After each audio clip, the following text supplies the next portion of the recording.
సత్యభామ సీరియల్ని టీవీలో కన్నా ముందే మన ఛానల్లో చూడాలి అని అనుకుంటున్నారా? అయితే దయచేసి ఈ వీడియోకి ఒక లైక్ ఇవ్వండి. మీరు ఇచ్చే అమూల్యమైన లైక్ నా వీడియోకి చాలా చాలా ఇంపార్టెంట్ అండి. ప్లీజ్ అండి, లైక్ చేసిన తర్వాత మాత్రమే వీడియోని కంటిన్యూగా చూడటానికి ప్రయత్నించగలరు. కొత్తగా ఎవరైనా మన ఛానల్లోకి వచ్చి ఉంటే సబ్స్క్రైబ్ చేసుకొని బెల్ ఐకాన్ని ఆల్గా ప్రెస్ చేసుకోండి. అన్నయ్య ప్లీజ్, నేను చెప్పేది విను. నీ జీవితాన్ని నువ్వే చేతులారా నాశనం చేసుకోవద్దు అన్నయ్య. నీకిష్టం లేని పెళ్లి చేసుకోవద్దు. ప్లీజ్ కొద్దిగా ఆలోచించు. నేను బాగా ఆలోచించే ఈ నిర్ణయం తీసుకున్నాను సత్య. అసలు ఆలోచన ఉంటే ఈ నిర్ణయం తీసుకునేవాడివే కాదు. అవునా? అది నువ్వెలా చెప్పగలవు సత్య? నువ్వు ఇష్టముండే పెళ్లి చేసుకుంటున్నావా? అయితే నేను కూడా నందినిని ఇష్టముండే పెళ్లి చేసుకుంటున్నాను. చూడన్నయ్య, ఇలా అర్థం పర్థం లేని పనులు చేసి నువ్వు ఇద్దరి ఆడవాళ్ల జీవితాలని నాశనం చేస్తున్నావు. అర్థమవుతుందా నీకు? నేనా ఇద్దరి జీవితాలు నాశనం చేయడమా? అవునన్నయ్య, నేను చెప్పేది నిజమే. అవును, నువ్వు ఇందాక నుంచి నందిని నందిని అని మాట్లాడుతున్నావు. నందిని నన్ను పెళ్లి చేసుకొని ఈ ఇంటికి వచ్చినప్పుడు నేను తనని గుండెల్లో పెట్టుకొని ప్రేమిస్తాను, లాలిస్తాను, చాలా బాగా చూసుకుంటాను. నువ్వు ఏం మాట్లాడుతున్నావన్నయ్యా? ప్రేమ లేకపోతే కాపురం నువ్వు చేయలేవు. ఓ అవునా సత్య, ప్రేమ లేకపోతే కాపురం చేయలేమా? అవును, కాపురం చేయలేం. కనీసం ఇష్టం లేని వ్యక్తిని దగ్గరకు కూడా రానియం. అలా ఊహకు కూడా రానియమన్నయ్యా. మరి నీకు కృషి అంటే ఇష్టమా సత్య? ఇష్టం లేకుండా నువ్వు కృష్ణని పెళ్లి చేసుకోవడానికి ముందడుగు వేశావు కదా. అంటే ఇష్టం లేకుండానే కృష్ణతో కాపురం చేయాలని నిర్ణయించుకున్నావా? చూడన్నయ్యా, నాకిది నువ్వు ముడిపెట్టద్దు ప్లీజ్. నేను ఇందాకే చెప్పాను, నీ చేతుల్లో ఇద్దరు ఆడవాళ్ళు జీవితాలు ఉన్నాయి అని. ఇద్దరు ఆడవాళ్ళ జీవితాలు అంటే నందిని, ఇంకొకటి ఎవరు? చూడన్నయ్యా, అందరూ నీకు తెలుసు, అన్నీ నీకు తెలుసు. నా నోటి నుంచి ఏమీ చెప్పించాలని చూడకు. చెప్పించాలి సత్య, చెప్పు. ఆ ఇద్దరు ఎవరో? మైత్రి. ఏంటి మైత్రియా? అన్నయ్య, మరి ఇంత ఇన్నోసెంట్ లాగా ఫోర్స్ కొట్టొద్దు. మైత్రి మన ఇంటికి ఫ్రీక్వెంట్గా ఎందుకు వస్తుంది? నా కోసమా? చెల్లి కోసమా? కాదు, నీకోసమే. అది నీకు కూడా తెలుసు. మైత్రి నిన్ను లవ్ చేస్తుందని తెలుసు. నువ్వు మైత్రిని ఇష్టపడుతున్నావని తెలుసు. మరి నందినిని పెళ్లి చేసుకొని ఇష్టం లేని నందినితో ఎలా కాపురం చేయాలి అనుకుంటున్నావు? ప్రేమించిన మైత్రిని ఏం చెయ్యాలి అనుకుంటున్నావు? అందుకే ఈ ఇద్దరు ఆడపిల్లల జీవితాలు నీ చేతిలోనే ఉన్నాయి అని నేను చెప్తున్నానన్నయ్య. దీనికి సమాధానం చెప్పు. మైత్రి గురించి సమాధానం చెప్పు. మైత్రియా? అసలు మైత్రి గురించి ఆ ఫీలింగ్ షటప్ అన్నయ్య. ఇప్పుడు అబద్ధాలు చెప్పి మాట దాటేయాలని చూడొద్దు. మైత్రికి నువ్వంటే చాలా ఇష్టం. అలాగనే మైత్రి మీద నీ ప్రేమ నిజం. మైత్రి, నువ్వేంటి ఇక్కడ? అది ఏం లేదు. సత్య కోసం వచ్చాను, కానీ ఇక్కడ మీ మాటలు విన్నాను. దాని తర్వాత ఇక్కడ నేను ఉండడం కరెక్ట్ కాదు అనిపించింది. అందుకే వెనక్కి తిరిగి వెళ్ళిపోతున్నాను. అది కాదు మైత్రి, నీకంతా తెలుసు కదా. యాక్చువల్గా సత్యాని వాళ్ళ ఇంటి కోడలుగా చేసుకోవాలి అనుకుంటున్నారు. నా చెల్లి జీవితం ఆ ఇంటితో ముడిపడి ఉంది. అందుకే ఈ నిర్ణయం తీసుకున్నాను. నువ్వు నాకు సహకరిస్తావు అనుకుంటున్నాను. అందుకే నీకు అడ్డు తప్పుకుంటున్నాను. అదే వెళ్ళిపోవాలి అని అనుకుంటున్నాను. సో హర్ష, వెళ్ళిపోతున్నాను నీ జీవితంలో నుంచి, నీ ఎదురు నుంచి. ఊరికినే వచ్చాను, ఇక్కడుండి మీ మాటలు విన్నాను. విన్న తర్వాత నేను ఇక్కడ ఉండడం కరెక్ట్ కాదని నాకు అనిపించింది. థ్యాంక్స్ మైత్రి, నన్ను అర్థం చేసుకున్నందుకు. నా సత్యాన్ని నేను కష్టపెట్టలేను. తన కోసం ఈ త్యాగం చేస్తున్నాను. నువ్వు అన్నయ్యగా చాలా సక్సెస్ఫుల్. ఎందుకంటే ఒక చెల్లి గురించి ఈ రోజుల్లో ఇంతగా ఆలోచించే వ్యక్తి ఎవరూ లేరు. సో అందుకే నీ మాటకి గౌరవం ఇచ్చి ఇంకా నీ జీవితంలో నీకెప్పుడు ఎదురు రాను అంటే మాట ఇస్తూ నీ కళ్ళ ముందు నుంచి ఇక్కడి నుంచి వెళ్ళిపోతున్నాను. బాయ్. మైత్రి ఒక్క నిమిషం ఆగు మైత్రి. ఏంటి? ఏమీ లేదు మైత్రి, ఒక్కదానివే ఒంటరిగా నడుచుకుంటూ వెళ్తున్నావు. అది కరెక్ట్ కాదు. రా, నా బైక్లో నిన్ను డ్రాప్ చేస్తాను. చూడు హరీష్, నువ్వు ఎప్పుడో నన్ను నీ జీవితంలో నుంచి డ్రాప్ చేసేసావు. ఇప్పుడు స్పెషల్గా నన్ను తీసుకెళ్ళి బైక్ మీద డ్రాప్ చేయాల్సినంత అవసరం లేనే లేదు. కానీ ఒకటి చెప్పాలనుకుంటున్నాను. All the very best. నీ లైఫ్లో నువ్వు ఆనందంగా ఉండాలని మనస్ఫూర్తిగా కోరుకుంటున్నాను. Thank you Maitri, thank you so much. Maitri bye. నాయనా, ఈ గన్ తుడుచుకుంటూ నన్ను పట్టించుకోలేదా? చూసి చూడనట్లు ఉంటున్నాడా? నా జీవితాన్ని ఏం చేద్దామనుకుంటున్నాడు? బిడ్డ వచ్చింది నాతో మాట్లాడేదందుకే. గది నాకు అర్థమవుతుంది. ఇప్పుడు ఈ బిడ్డ మాటలు నమ్మి నేను విన్నా నా జీవితం నాశనమవుతుంది. రా బిడ్డ, నాతో ఏదో మాట్లాడడానికి వచ్చినట్టున్నావు. ముందిట్టా కూసో. ఏంటి బిడ్డ చెప్పు. నాయనా, నేను ఏం చెప్పాలి అనుకుంటున్నానో నీకు యాదికి రాలేదా? నువ్వు ఎందుకు నాయనా నన్ను ఇలా చేస్తున్నావు? ఎంతో ప్రేమగా పెంచావు. చిన్నప్పటి నుంచి కాలు కింద పెట్టకుండా నన్ను లాలించావు, పాలించావు. గసమింటి నా తండ్రి ఈరోజు ఇలాంటి నిర్ణయం ఎందుకు తీసుకున్నాడు? అలాంటి పేద ఇంటికి నన్ను కోడలుగా ఎందుకు పంపాలనుకుంటున్నావు నాయనా?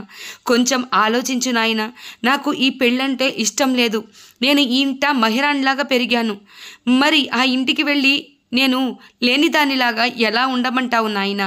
అంత గొప్పగా పెంచిన నువ్వు ఇంత తప్పుడు నిర్ణయం తీసుకొని నన్ను ఆ పేదింటికి కోడల్ని ఎందుకు చెయ్యాలనుకుంటున్నావు నాయనా? మొన్నటిదాకా బాగానే ఆలోచించావు. నన్ను ఆ ఇంటికి పంపనని చెప్పావు.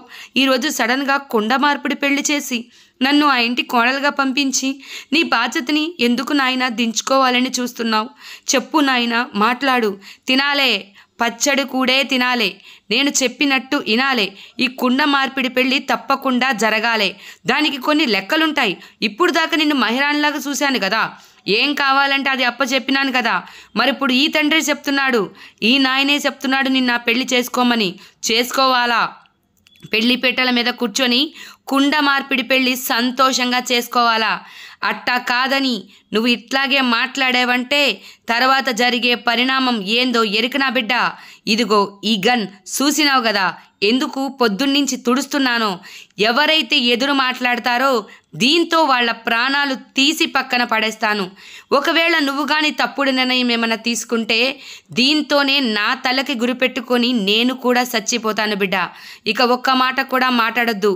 వెళ్ళి నీ పని నువ్వు చేసుకో. ఈ పెళ్ళి ఖచ్చితంగా జరుగుతుంది అని మహదేవయ్య నందినికి చెప్తాడు.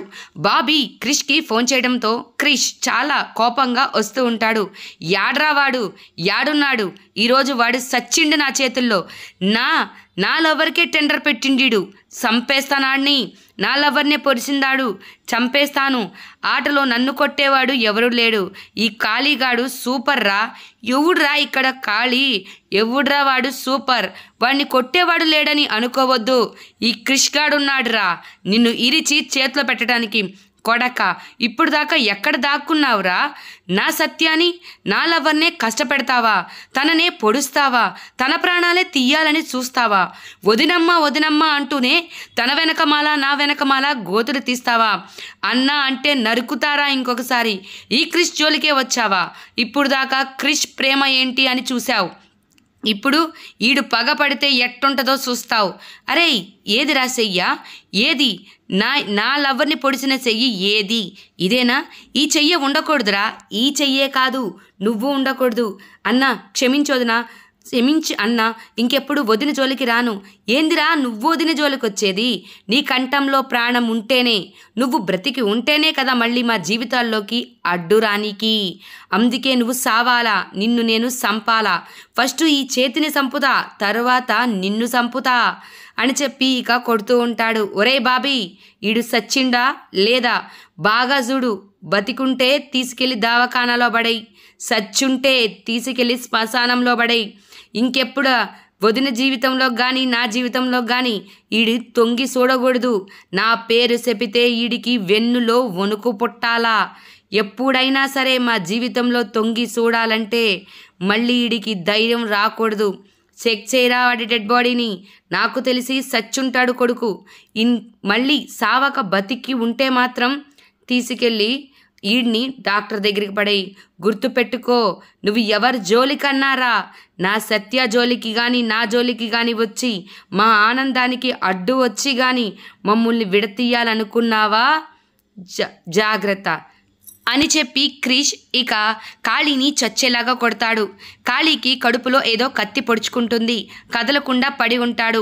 బాబీకి ఆ 4 మాటలు చెప్పి తీసుకుపోరా వీడిని ఇక్కడి నుంచి, నా కళ్ళ ముందు నుంచి, లేకపోతే ఇంకొక కత్తి తీసుకొచ్చి కత్తికొక కండగా నరుకుతా ఈ కొడుకుని అని చెప్పి బాబీకి అప్పచెప్పి అక్కడి నుంచి వెళ్ళిపోతాడు క్రిష్. మరి బాబీ కాళీని హాస్పిటల్కి తీసుకువెళ్తాడో శ్మశాన వాటికైతే తీసుకువెళ్తాడో మనకైతే చూపించరు. నందిని వాళ్ళ అమ్మ వచ్చి నందినిని చూస్తూ ఉంటుంది. నందిని కుళ్ళి కుళ్ళి ఏడుస్తూ ఉంటుంది. రూమ్ అంతా చిందరవందర చేసి పడేస్తుంది. ఉన్న ఐటమ్స్ అన్నీ ఇసిరిసిరి పడేస్తుంది. అమ్మా నందిని ఏడవద్దు, ఈ తల్లి ఏదో ఒక విధంగా అడ్డుపడి నీ పెళ్లి జరగనివ్వదు అని మనసులో అనుకొని అక్కడి నుంచి వెళ్ళిపోతుంది. నందిని మాత్రం ఇష్టం లేని పెళ్లి జరిగిపోతుందేనేమని కుళ్ళి కుళ్ళి ఏడుస్తూ ఉంటుంది. అక్కడ సత్య మాత్రం పెళ్లి చేసుకోవాలి, ఇక్కడ నందిని మాత్రం ఇష్టం లేని పెళ్లి చేసుకోకూడదు అని తన తల్లి ఆలోచిస్తూ ఉంటుంది. ఇక సత్య తల్లిదండ్రులిద్దరూ ఇలా ఆలోచిస్తారు. పుట్టిన ఇద్దరు బిడ్డలు కూడా వాళ్ళ నిర్ణయం వాళ్ళు తీసుకున్నారు. సత్య హరీష్లు ఇలాంటి నిర్ణయం తీసుకుంటారని నేను కల్లో కూడా అనుకోలేదు. అయినా పెళ్లి ఎల్లుండేనంట. అదేంటండి ఎల్లుండా? అవును, ఎంతో టైం లేదు, పెళ్ళికి సంబంధించిన సామానన్నీ కొనాలి. అయినా పెళ్ళికి మనకే ఇన్విటేషన్ లేదు. మనం చుట్టుపక్కల వాళ్ళని ఎలా పిలుస్తాము, ఏమని పిలుస్తాము, ఏ మొహం పట్టుకొని పిలుస్తాము? మనం చాలు వెళ్ళి ఈ పెళ్ళిని ముగించుకొని వద్దాము. ఏమోనండి, ఈ పెళ్ళిళ్ళు జరుగుతున్నందుకు ఆనందపడాలో, ఇవేమి పెళ్ళిళ్ళో మరింత జరుగుతున్నాయని బాధపడాలో నాకైతే ఏమీ అర్థం కావట్లేదు. ఇలా జనాలకి తెలియకుండా దొంగతనంగా పెళ్లి చేసుకువస్తే నలుగురు నాలుగు మాటలు అంటారేమోనని కూడా నాకు చాలా బాధగా ఉందండి. అసలు ఈ పెళ్ళిళ్ళని ఎందుకు సత్య ఇలా ఎందుకు ఆలోచించింది? సత్య కోసం వాడెందుకు ఇలా ఆలోచించాడు? పుట్టిన ఇద్దరు ఇలా ఎందుకు ఆలోచించారు అని అనుక్షణం నా మనసు బాధపడుతూ ఉంది. లోకం గురించి ఆలోచిస్తే తిన్నది కూడా వంట పట్టేటట్టు ఏమీ కనిపించట్లేదు. అయినా ఎల్లుండే పెళ్ళి అంటున్నారు. ఇంతలోపల నేను చెయ్యవలసినవన్నీ ఎలా చెయ్యాలి? చూడు, ఇవేమీ పెద్ద తతంగాలు మనం చేయవలసిందేం కాదు. అక్కడే ఏర్పాట్లన్నీ చేసేస్తారు. ఇక్కడ మనం కనీస ఏర్పాట్లు చెయ్యాలి కదా. నువ్వు ఇలాగే ఆలోచించి బాధపడుతూ ఇక్కడ కూర్చుంటే మనం చేయగలిగింది ఏమీ లేదు. నువ్వు ధైర్యం తెచ్చుకో, నేను ధైర్యం తెచ్చుకుంటాను. పద, లెగిసి కదులు. ఇక కావాల్సిన సామాన్లు అన్నీ తీసుకో. టైం చాలా తక్కువగా ఉంది. వాళ్ళకి సర్దవలసినవన్నీ సర్దేయి. ఇక చెప్పవలసింది ఇంతే, చెయ్యవలసింది ఇంతే. ఎవరి తలరాతకి వాళ్లే బాధ్యులు. ఇంకా ఇక్కడ కూర్చొని నువ్వు బాధపడి నన్ను బాధ పెట్టవద్దు. లెగుసి వెళ్ళి అక్కడ మిగతా పనులన్నీ చూడు, వెళ్ళు అని ఇక సత్య తండ్రి బాధపడుతూ ఉంటాడు. తన తల్లికి కాలు కదలదు. వెళ్ళమని చెప్పాను కదా, ఇంకా కూర్చుని మాట్లాడి నన్ను అర్పించొద్దు, నన్ను బాధ పెట్టద్దు. నువ్వు నన్ను బాధ పెట్టినా బాధపడే శక్తి, బాధపడే ఓపిక నా దగ్గర లేదు. ఎందుకంటే పిల్లలు చేసే పనికే సగం ఊపిరి పోయిందని చెప్పాలి. ఈ పెళ్లి జరిగితే వాళ్ళ జీవితాలు ఎలా ఉంటాయి అన్న ఆలోచన నన్ను కృంగ తీసేస్తుంది. నన్ను బతకనివ్వట్లేదు. ఇక నీకు సమాధానం చెప్పే ఓపిక నాకు ఎక్కడి నుంచి వస్తుంది చెప్పు? ఇలా మాట్లాడుతూ కూర్చుంటే పని అక్కడే ఆగిపోతుంది. అమ్మ గొనుగుతూనే ఉంటుంది, ఒక మాట కూడా పట్టించుకోదు. ఇక నువ్వు కూడా నాకు సపోర్ట్ చేయకపోతే ఎలాగా? పిల్లలు చెప్పిన మాట వినక, కట్టుకున్న భార్య చెప్పిన మాట వినక నేను ఎవరికి ఏం చెప్పాలో చెప్పు. లేచి వెళ్ళు, ఇక్కడి నుంచి వెళ్ళి జరగాల్సిన కార్యక్రమాలన్నీ చూడు, వెళ్ళు అని చెప్పడంతో సత్య వాళ్ళమ్మ వెళ్తుంది. అయినా నా పిల్లలు తీసుకున్న నిర్ణయాన్ని నేనే బాగు చేయాలి, లేకపోతే నేనేమి తండ్రిని? ఎలాగైనా ప్లాన్ చేయాలి. ఈ పెళ్ళిళ్ళు జరగకుండా ఖచ్చితంగా ఆపేయాలి. నా బిడ్డలిద్దరిని నేను కాపాడుకోవాలి. కాపాడుకుంటాను అని సత్య తండ్రి ఇక అంటూ ఉంటాడు. ఫ్రెండ్స్, రేపటి ఎపిసోడ్లో సత్య మరియు క్రిష్ పెళ్ళి జరగనుందా? పెళ్లి వేడుకల్లో ఏమన్నా అంతరాయం కలగనుందా? సో ఫ్రెండ్స్, రేపటిదాకైతే ఎపిసోడ్ కోసం ఆగాల్సిందే. ఈ ఎపిసోడ్ మీకు నచ్చింది అనుకుంటున్నాను. హోప్ ఈ ఎపిసోడ్ మీకు నచ్చితే తప్పకుండా లైక్ చేయండి, షేర్ చేయండి, మన ఛానల్ సబ్స్క్రైబ్ చేయండి. Thanks for watching this video. Thank you friends, take care.